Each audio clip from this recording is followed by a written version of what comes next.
कवितेचं नाव आहे राम. बोला राम राम राम, बोला राम राम राम, जरी हाता नाही काम, बोला राम राम राम. राम मनी नाही बसला म्हणून मुखीच ठसला, राम मनी नाही बसला म्हणून मुखीच ठसला, घ्या आता त्याचं नाम, बोला राम राम राम. राम म्हणजे धैर्यवान, राम म्हणजे सहनशील, राम म्हणजे धैर्यवान, राम म्हणजे सहनशील, बुक्कीने देऊ उत्तर हत्याला, मात्र मुखी राम राम, मात्र मुखी राम राम. राम म्हणजे आहे त्याग, त्याच्या मुखी नाही राग, राम म्हणजे आहे त्याग, त्याच्या मुखी नाही राग, आमच्या आरोळीत आग, जय श्रीराम.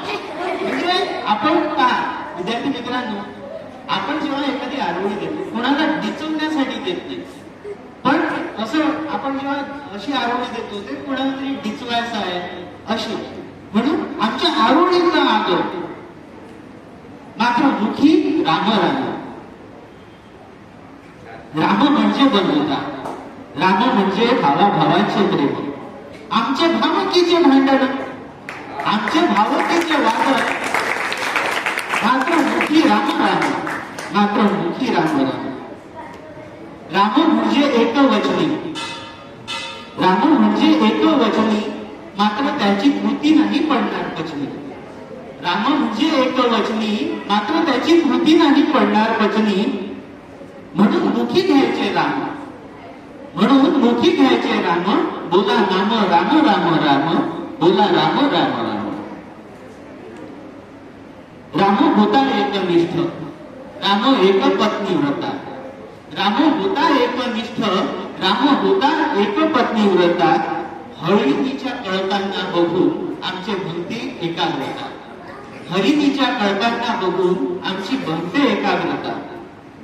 राम होता दयाळू, त्याने जपली भूत दया, राम होता दयाळू, त्याने जपली भूत दया, आमच्या मनी जात धर्माचा तो भेद, मात्र मुखी राम राम राम, मात्र मुखी राम राम राम.